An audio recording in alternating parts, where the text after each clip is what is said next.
Bismillahirrahmanirrahim. Assalamualaikum warahmatullahi wabarakatuh.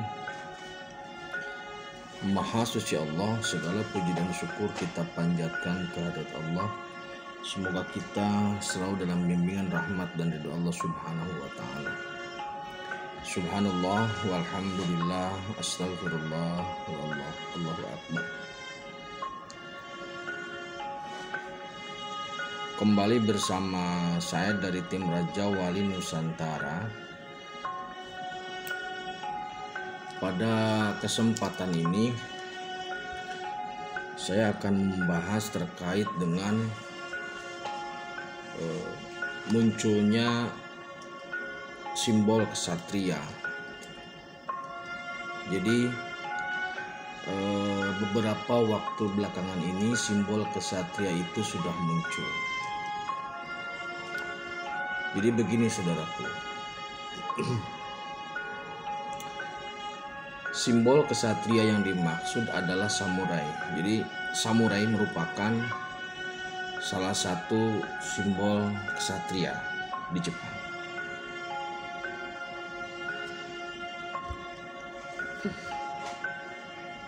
Sudah menjadi rahasia umum lah, atau sudah banyak yang mengetahui bahwasanya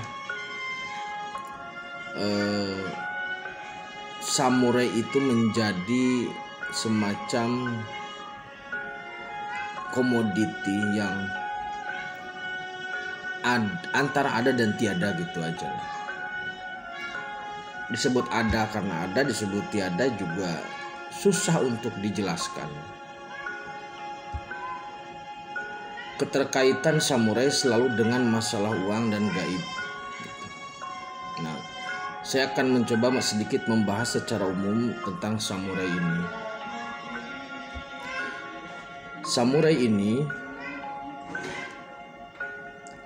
Samurai ini secara umum ada 3 yang ada di Indonesia itu. Yang pertama ada yang bentuknya katana, kemudian yang kedua ada yang bentuknya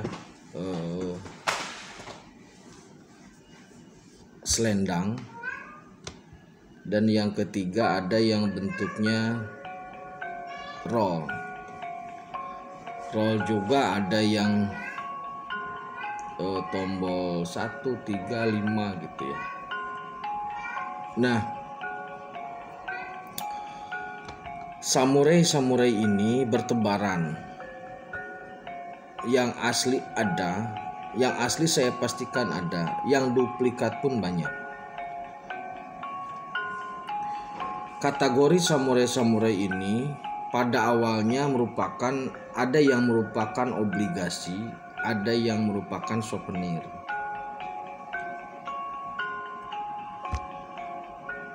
Pengejaran atau upaya untuk menjadikan samurai sebagai nilai uang gitu aja biar mudah ya. Upaya-upaya yang banyak upaya yang dilakukan oleh beberapa pihak untuk mencairkan atau untuk menjadikan samurai sebagai uang. Nah, saudaraku, apakah itu mungkin? Jawabannya sangat mungkin. Apakah itu sulit? Jawabannya sangat sulit.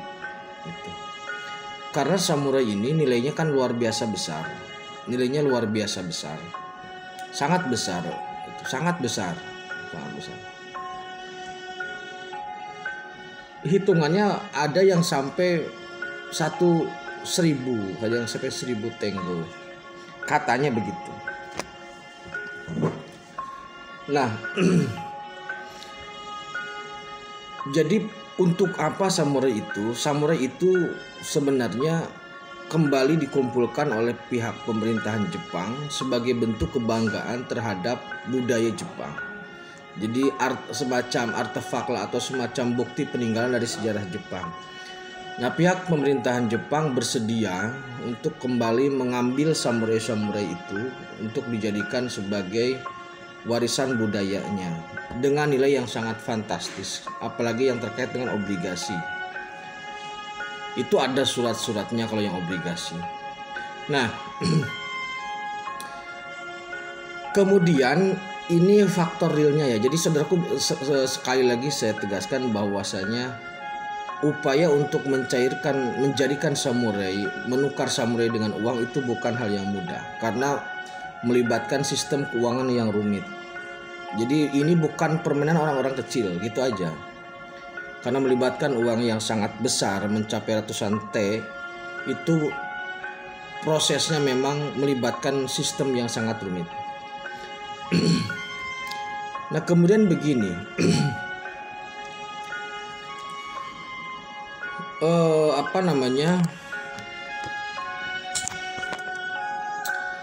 Samurai itu barangnya bagus.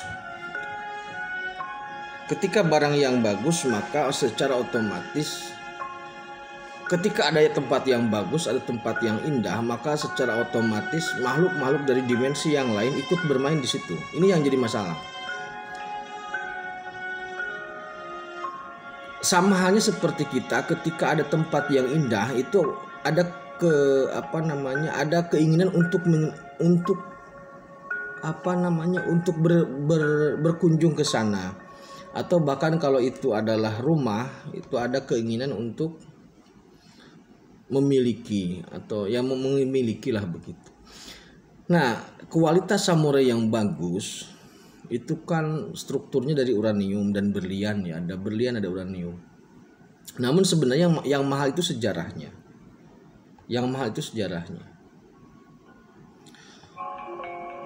Jadi sejarahnya yang sangat mahal. Nah, yang dihargai oleh pemerintah Jepang sebenarnya sejarahnya. Satu sisi pemerintah Jepang dulu membuat samurai itu dari unsur metal yang sangat bagus, gampang dipanaskan, sehingga beberapa tes pengujian itu gampang sekali untuk melelehkan logam seperti besi dan baja. Jadi ketika ada material yang bagus, ada sebuah karya yang bagus, maka secara otomatis dimensi-dimensi gaib, dalam hal ini biasanya levelnya jin ya, di levelnya jin, bahkan sampai level setan. Levelnya ini udah setan. Nah, ini masuk ke situ, ikut bermain di situ. Nah, jadi kemudian setan-setan ini ikut bermain dalam permainan transaksi SM ini gitu. Apa tujuannya? Kembali untuk menyesatkan. Menyesatkan apa? Menyesatkan dalam arti begini, bukan SM-nya tidak ada, SM-nya ada.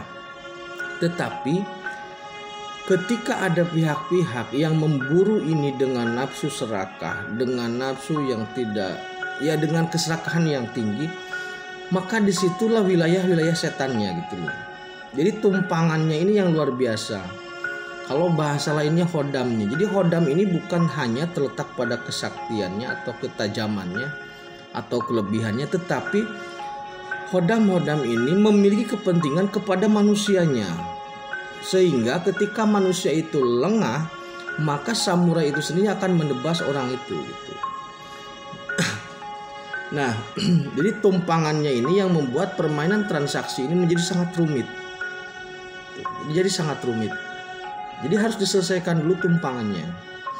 Nah, jadi begini ya saudaraku, ketika SM sudah muncul, jadi ini ada SM yang sudah dikeluarkan dari kotaknya. Jadi perlu saudaraku mungkin sedikit tambahan informasi bahwasanya pada saat tentara Jepang itu menyerah, itu kan waktu itu belum ada republik ya, belum ada NKRI. Nah, ketika belum ada NKRI, maka simbol penyerahan Jepang terhadap wilayah ini adalah dengan menyerahkan SM kepada beberapa kerajaan gitu. Beberapa kerajaan lah gitu. Ada yang di Jawa, ada yang di luar Jawa. Nah, SM itu sangat bernilai. Yang dipegang oleh kerajaan-kerajaan tertentu itu sangat bernilai. Saat ini ada dari sekian kerajaan yang sudah mengeluarkan itu untuk dikembalikan ke Jepang.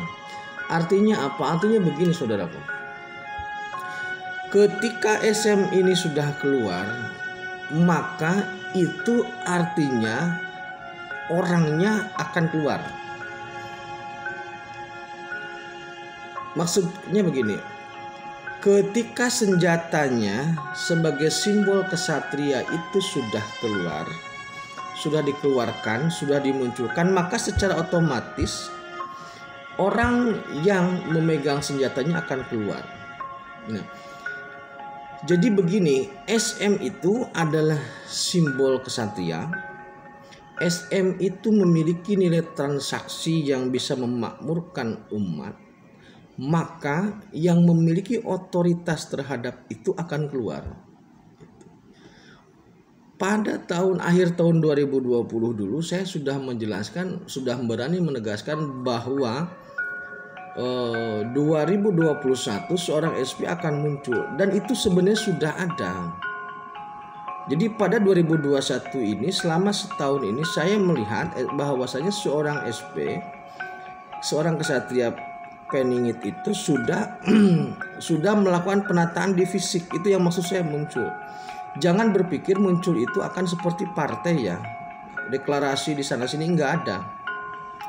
Nah, pada tahun 2022 karena SM dalam bentuk benda itu sudah dibuka, sudah dikeluarkan, maka nanti sosok ini akan mengikuti, karena keterkaitan spirit antara simbol dengan sosok itu sangat kuat. Itu maksudnya. Beberapa kali saya sudah menegaskan bahwasanya otoritas terhadap 2/3 keuangan dunia itu ada di seorang SP atau Wongsonegoro. Nah, siapapun yang megangnya, bisa jadi SM itu yang megang si A tidak ada hubungan dengan SP. Tetapi pada prinsipnya otoritas untuk menyelesaikan itu ada pada SP. Bagaimana caranya? Sekali lagi kembali kepada permainan dari dimensi gaibnya, dimensi lainnya. Setan di sini ikut bermain karena setan selalu bermain dalam ruang yang karakteristiknya uang. Sudah saya jelaskan sebelumnya bahwa setan bermain di uang. Nah, ketika seorang SP belum menghendaki, ketika Allah Subhanahu wa taala belum menghendaki satu benda ditransaksikan, maka di situ setan akan terus mempermainkan. Nah, ketika Allah Subhanahu wa taala sudah menghendaki, kemudian SP menyelesaikan itu, maka itu baru bisa ditransaksikan. Akan sangat sulit. Termasuk semua benda-benda yang terkait dengan hal inilah, tidak hanya SM. Itu semua secara spirit harus ada otoritas langit gitu saja. Benda dimanapun yang megang siapapun, otoritas untuk melakukan tetap otoritasnya langit. Jadi walaupun seumpama Anda memegang benda itu, coba saja ditransaksikan. Syukur-syukur berhasil, tapi biasanya kena dam kalau langit belum merestui itu. Dan saya bisa memberikan gambaran bahwasanya kemungkinan besar tahun depan benda-benda ini sudah bisa ditransaksikan. Kenapa demikian? Ketika benda ini muncul itu sebagai pertanda bahwa kesatrianya akan muncul. Itu. Jadi antara SM dan seorang SP itu merupakan antara simbol dan yang disimboli gitu. Semacam itulah kurang lebih. Simbolnya SM yang disimbolkannya SP. Jadi ada SM yang akan ditransaksikan, dan SM ini obligasi. Maksudnya begini, ini kalau sampai sudah keluar, itu artinya SP-nya akan keluar. Karena yang punya otoritas spirit adalah SP-nya. Walaupun tidak ada hubungan antara pemilik SM ini dengan SP, walaupun tidak ada hubungan secara fisik, tetapi SP memegang otoritas penuh terhadap otoritas langit atau otoritas spirit terhadap barang itu. Kalau digunting, kalau ditutup, nggak bakal bisa transaksi. Jadi ini semua hal untuk semua hal itu akan seperti itu. Maka bagi saudaraku yang memiliki benda-benda seperti itu, ada peluang untuk dimanfaatkan. Itu saja sebenarnya. Terima kasih. Kita tetap berharap semoga ke depan kita lebih baik, Nusantara kita lebih baik.